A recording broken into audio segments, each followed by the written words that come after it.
So allowing that left knee to actually release, it will feel like I'm getting a bit lighter and that knee is rotating around and in on itself.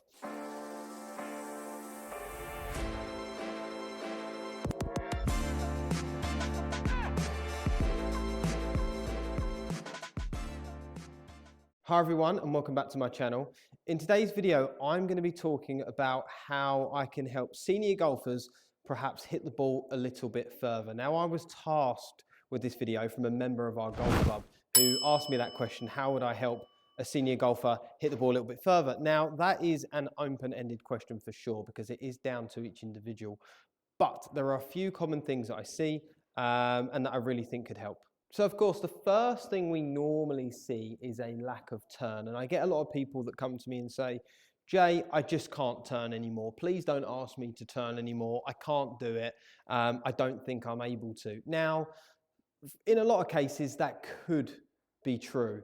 But what I do see is students that actually stop using their lower half, okay? So they set themselves up and into the backswing, they would make some swings that where they don't really move their legs, their arms are the dominant pieces to the swing. And that's when things feel quite snatchy and out of sync for sure. But from a face-on point of view here, the legs wouldn't move much. The shoulders would turn as much as they can, which let's just say it's around 20-30 degrees of shoulder turn with a little bit of hip turn. So the arms don't actually travel very far.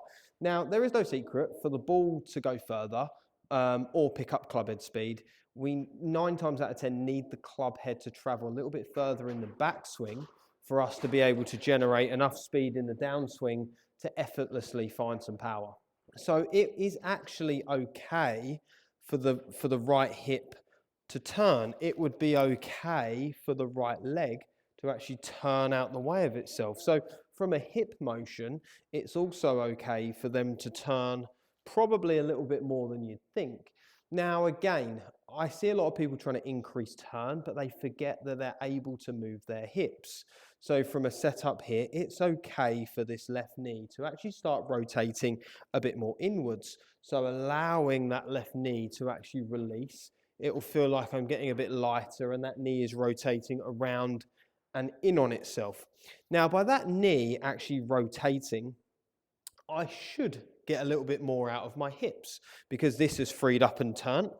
My hips can turn a little bit more, and because my hips have turned a little bit more, they will also carry my shoulders a little bit further. So actually, as I start to make some swings now and turn that knee, my right hip will move out the way a little bit more easily, and I can feel my shoulders turning a lot more.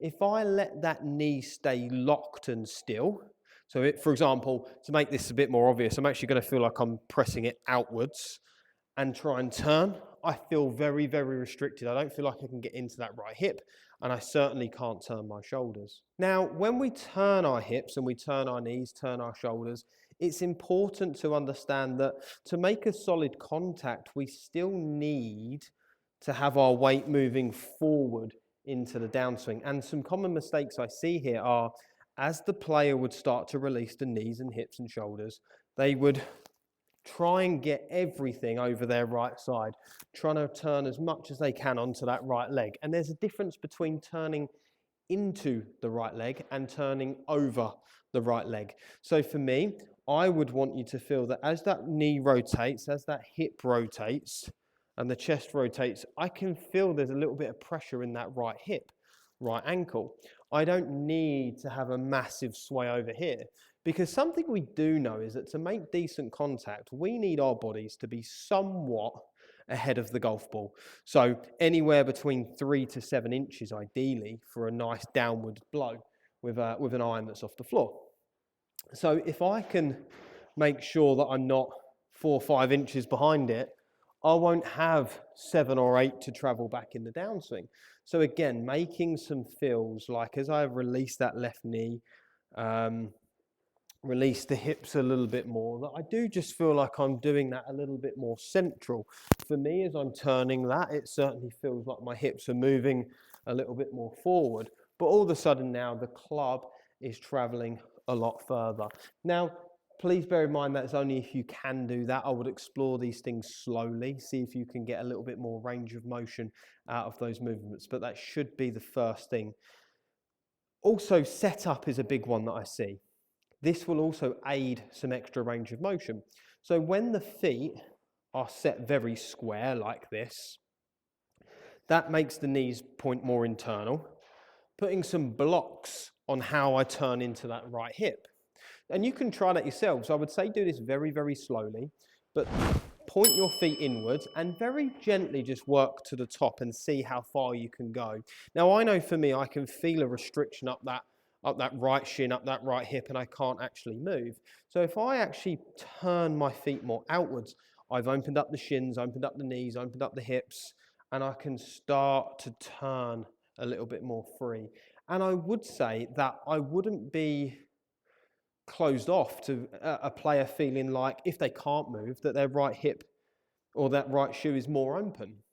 And to exaggerate some more turn out of that hip, you can also drop it back a little bit. So if I got my right shoe open and behind, that gives me a much larger range of motion when it comes to hip turn again. And then from there, you can certainly hit a few shots where you feel there's a little bit of weight on your left side. And then you're turning. Now I've got this right hip more open. And then hitting some. Not my straightest one. But you get the idea there too. Now my second speed tip would actually be understand that it's okay for the club head to win. And I did this more recently with a student who definitely couldn't turn. So this was for the student that we couldn't get any more turn out of him. And we also understood that we needed more club head speed. And he was a squash player. So he was very, very good with his hands. So this isn't going to work for everybody. But I helped him load and unload his hands much better. So I got him understanding that he could only swing to here. But if he loaded and unloaded his hands, he could really get some good whip of the club head. Okay, so from here, actually using his hands a little bit more gave him that extra club head speed. So a little more unique for sure, but it definitely helped. He was a good sports person previous to golf, and actually just helping him load and unload and use his hands. I think in the industry at the moment, we're taught not to use our hands and we have to turn as much as we can through the ball. And that is a little bit unrealistic to think that we can all turn through the ball like Dustin Johnson. It's important that you do allow the hands to work a little bit more. So for me, that is how I would certainly help somebody get the club traveling a little bit further from a rotation point of view. If I had a player that couldn't rotate and I wanted to increase it even more, what I would say is I'd start to let them lift the arms more. So a little more than I'd like, but I'd prefer rotation if I could, but allow the arms to lift. At the end of the day, we're trying to get the club head to travel a little bit further. And if we have to do that from the arms, then so be it. Now, the only thing I'd be careful with if we're going to start swinging with our arms is it's going to make the club travel down a little bit steeper into the ball. And that's going to encourage potentially a few pull shots and maybe some fade shots. But as long as we have the club face a little bit square and we don't have it too hooded and trying to swing with our arms, you should be absolutely fine. So again, from here, if they wasn't that great at turning, try and turn as much as they can, but let the arms travel more vertically and they can swing a little bit more up and down on the ball without too much force. So allow the arms to travel upward and downwards. Now, I can definitely feel that that was a little bit steeper into the ball, but providing their weight distribution is good enough, that should really help as well. So there are just a few ideas around how a senior golfer could increase some club head speed from a rotation point of view and using their arms. Hopefully these situations or ways don't feel like you're going to get injured or you should be able to move a little bit more freely from there. So I hope that video made a lot of sense and I'll see you soon.